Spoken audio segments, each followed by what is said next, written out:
All right, Troy. Yeah. Troy, where'd you grow up? Where are you from originally? The Riverside area. Born in Orange County. Tell me about your family growing up. You had mom and dad? Yeah, very good childhood. Um, Great parents. I probably had the ideal childhood. You made it through high school? Yeah, and a little bit of college. Oh, good for you. Where'd your life go after school?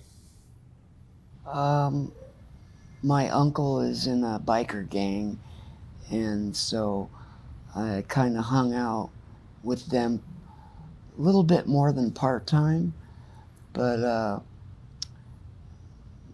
started a small business and got married. You had kids? I have two daughters now, and my son was killed. I'm sorry. How did that happen? Um, where we were living back in the hills, there was no water, so we had a well, and the foot valve got jammed up with sand, so I had to stay home and work on it.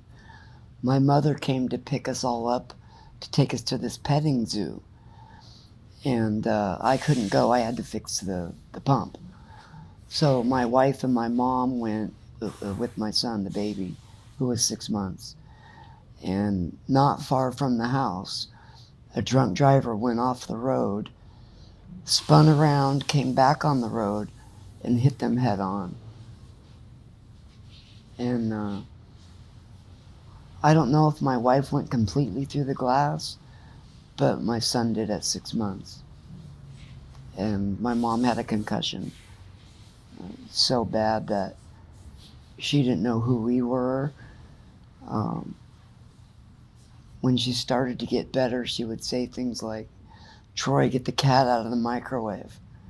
Like if something was cooking, uh, everything was jumbled up in her head. Yeah. So you lost your wife? No, no, I lost my son. My wife made it, Oh, she survived. yeah, but she psychologically was pretty messed up.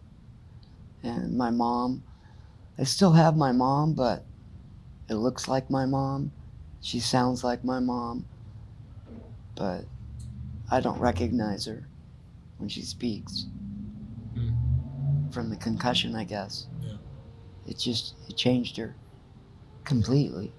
And the drunk driver? Yeah, So you survived or died? he survived for a short time. What do you mean? Well, while we were going to court, he would come in and you could see that he obviously was still drinking. And he would make comments like it was my mom's fault because she was speeding. Um, then, when that didn't play out, then he made comments that it was my wife's fault for holding the baby in the front seat. In 91, that was a common thing. There weren't seatbelt laws like there are now, or child seat laws like now. Back then, everyone held their kid in the front seat. And so, well, my son went through the glass. Um,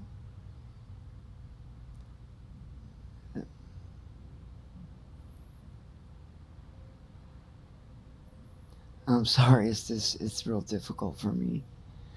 Um, so yeah, now he's gone, but I have two daughters. Um, After the court was about to end, we found out that the guy was going to get probation. He had a good legal defense. And at the time, we didn't have a lot of money.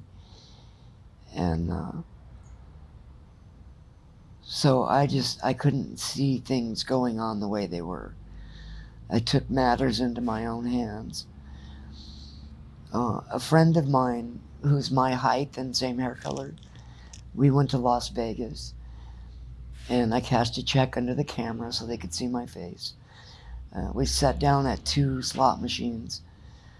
Then, after a bit, we went in the bathroom and changed clothes, where he went back and sat where I sat. I hopped on the motorcycle and came back. And I used a 45 and knocked on his door. I left all my motorcycle gear on so that I was disguised. No one could ID me. There weren't cameras like there are today. And when he came to the door, I emptied the clip right into his head. And then hopped on my bike and came back to Vegas. And I got away with it for over a year. I was interviewed because I was the number one suspect. Of course. I was interviewed thoroughly.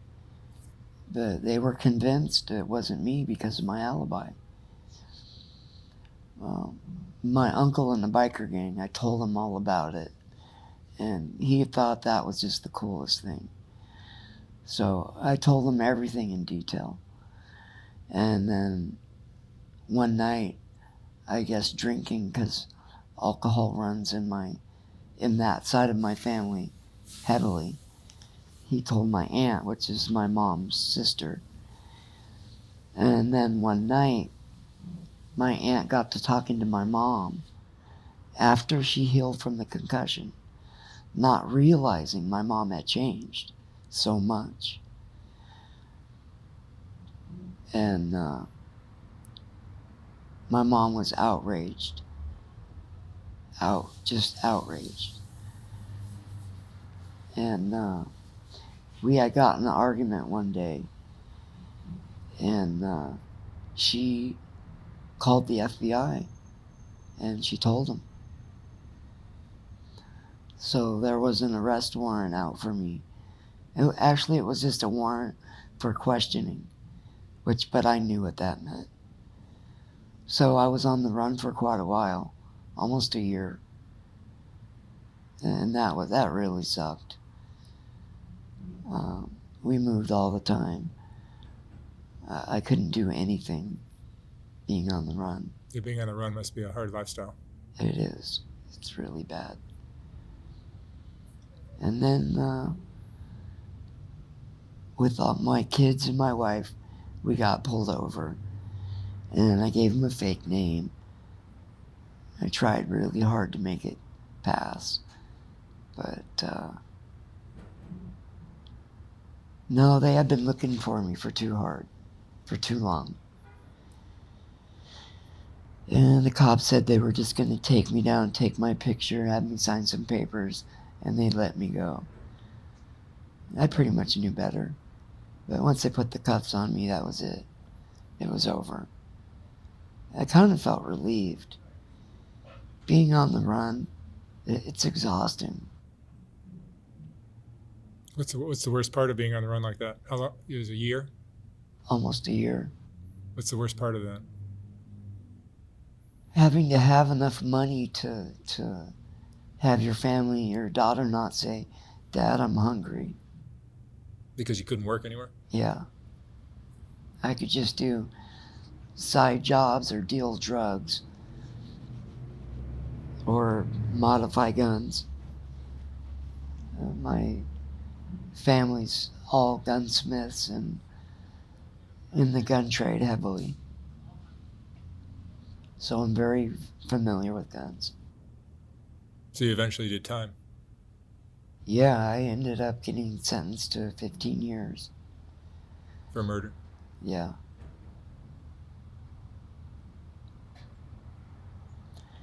And while I was locked up, the feds approached me with this psychoanalyzing test that if I did it, they would modify my sentence and give me half time. But the thing was, they said that if there's any level of, if everything isn't 100% true, if there's any dishonest remarks, we'll find out by the test, and then your halftime you won't get it. So it had to be, everything I said had to be accurate.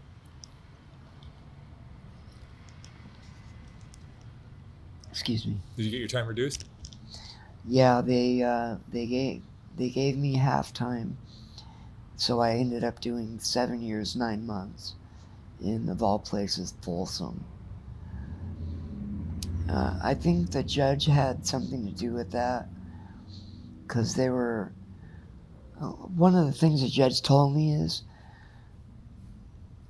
I didn't act remorseful at all, and the judge was bitter about that. And he told me, he said, well, one thing that you're not realizing is that you destroyed 2 families, not just one. And I wasn't sure what he meant. He said, well, his family doesn't have a father. No, yours doesn't. That's when it kind of hit home. Everyone I talk to and tell about this, they say, oh, I'd have done the same thing. But after all is said and done, my life would have been better if I wouldn't have shot him.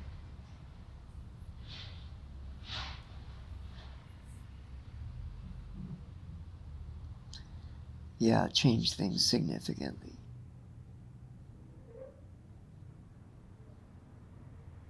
Do you think you would have been able to forgive? That's the thing. The guy wasn't remorseful at all, so I don't know. I would have to know what I know now, which hindsight, it's a real tough one.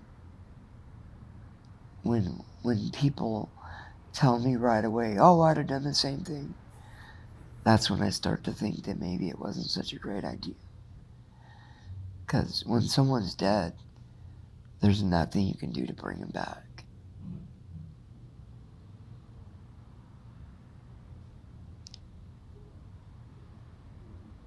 You've been out for how long now?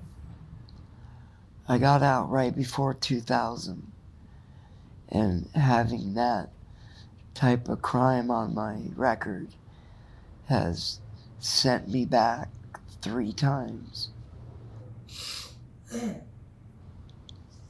My wife got caught with drugs in her purse, and I didn't want her to go to jail, so I said they were mine, and they easily gave me 3 years for that.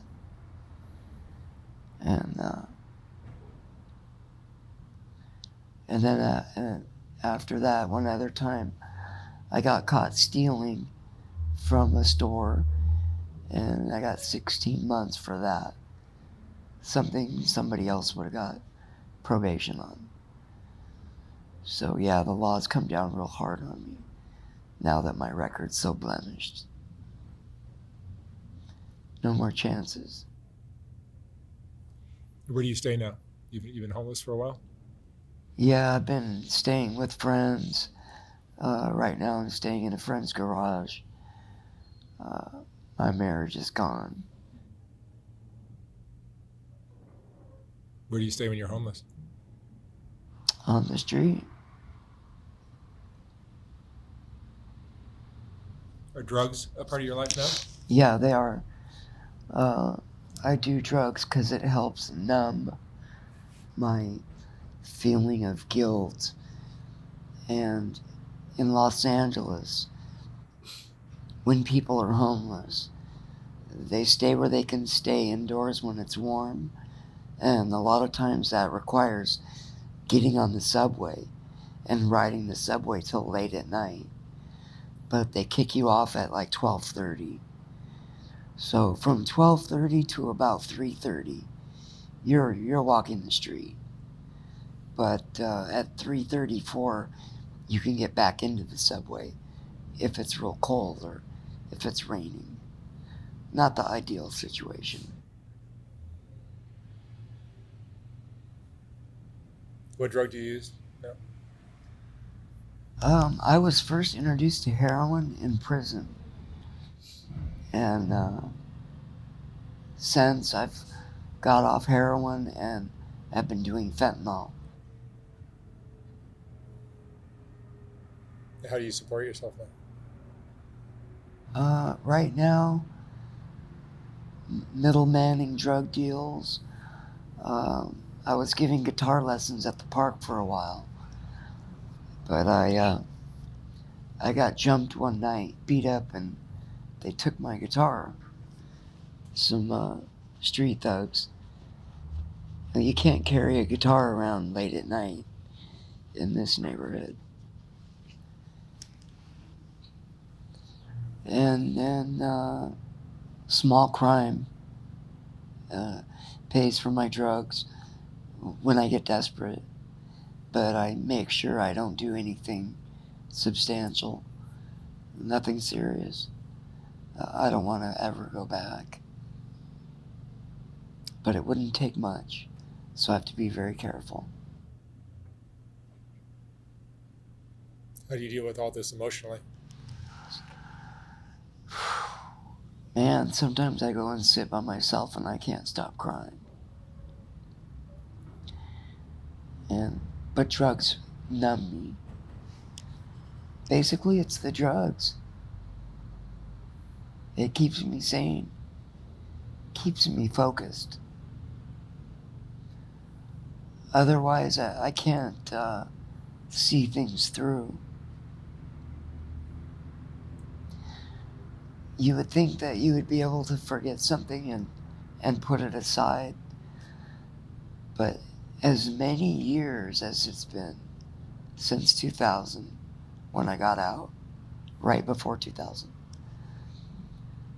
the events surrounding this, it's the last thing I think of at night and the first thing when I wake up today.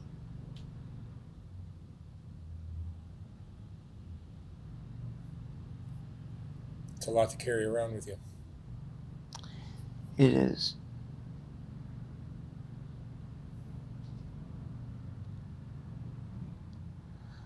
There was a point in time when I felt very remorseful and wanted to apologize to his family, but if I even go near that family, it's like a 4-year sentence. So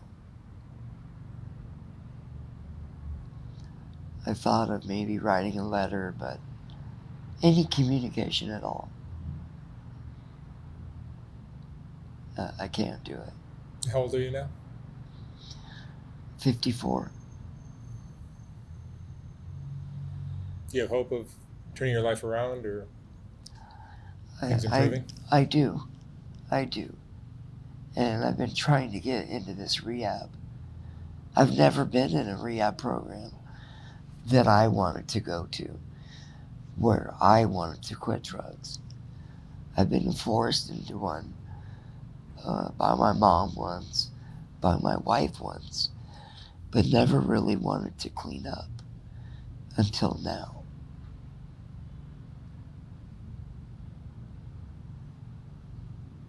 How's your wife doing now? She moved to North Dakota With your daughters? with one of my daughters. The one that doesn't talk to me.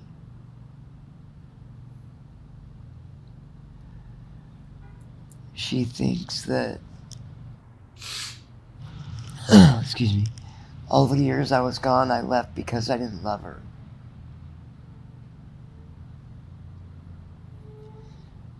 And my other daughter, her and I are still friends, but we haven't talked in over a year. I haven't talked to my mom in over 14 years. She's a different person after the concussion.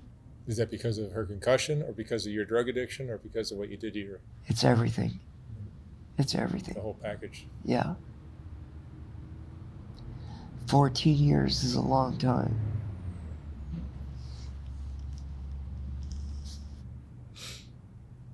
What are you afraid of now?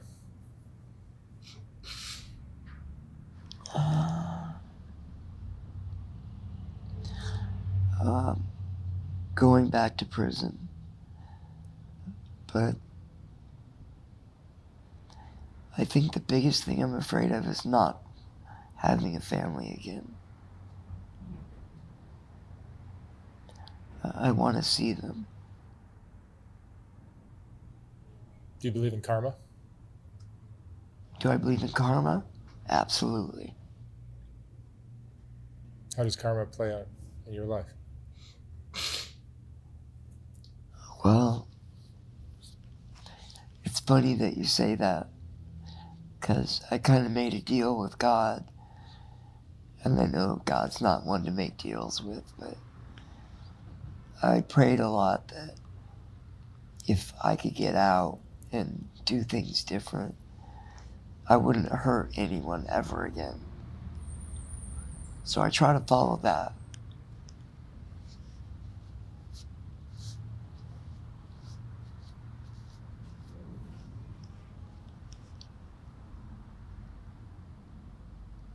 My uncle that was involved with the motorcycle gang, he was a good friend, and I had a lot of friends through that. But since he's passed and all my friends are gone, really, I'm alone.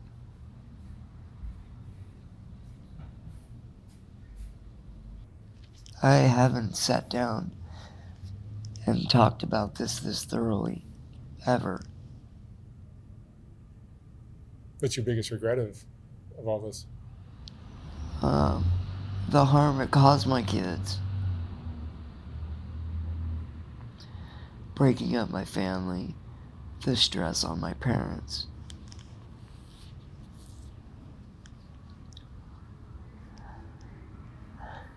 For that reason, I would go back and change things.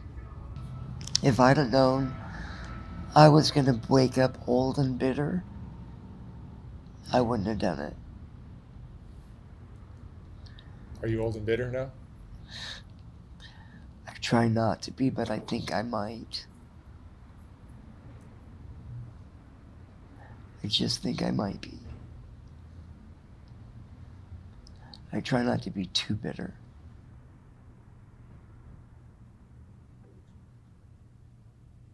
Troy, what would you say is the most important lesson you've learned from all of this?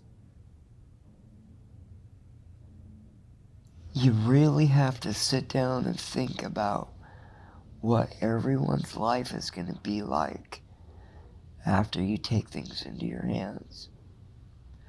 Not just yours. How is this going to affect everyone? I never gave it 1 second of a thought of how this would affect my mom. Not at all.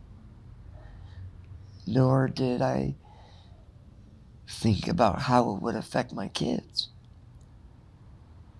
I didn't think I was going to get caught. I had the greatest alibi.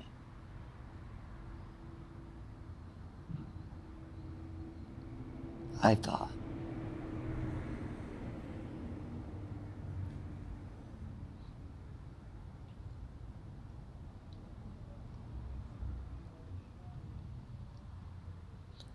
But,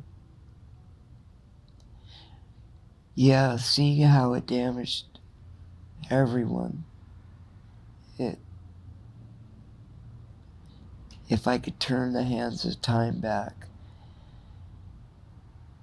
I should have focused and found another way to handle my anger.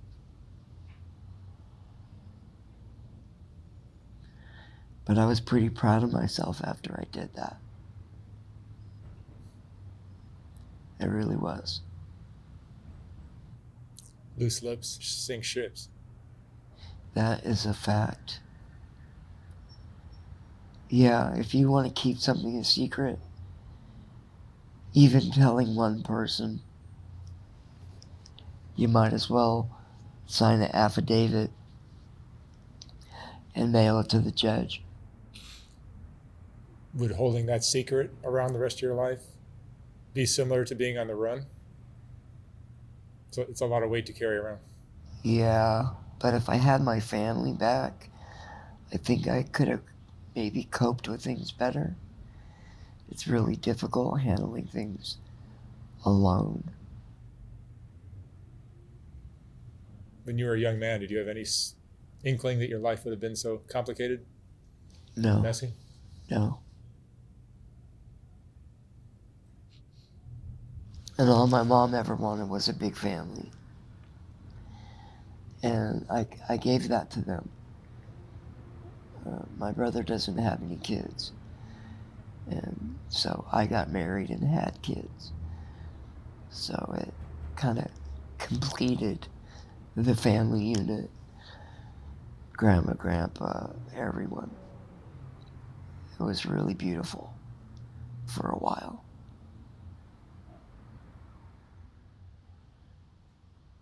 But it's funny, everyone that I talk to tells me they do the same thing, but they don't have all the facts. They don't know what my life's like now. I'm a strong individual after going through that. That's all they see. That's all anyone sees. All right, Troy. Thank you so much for sharing your story. Thank you. Wish you the best of luck from here. Thank you. I appreciate it. Thank you.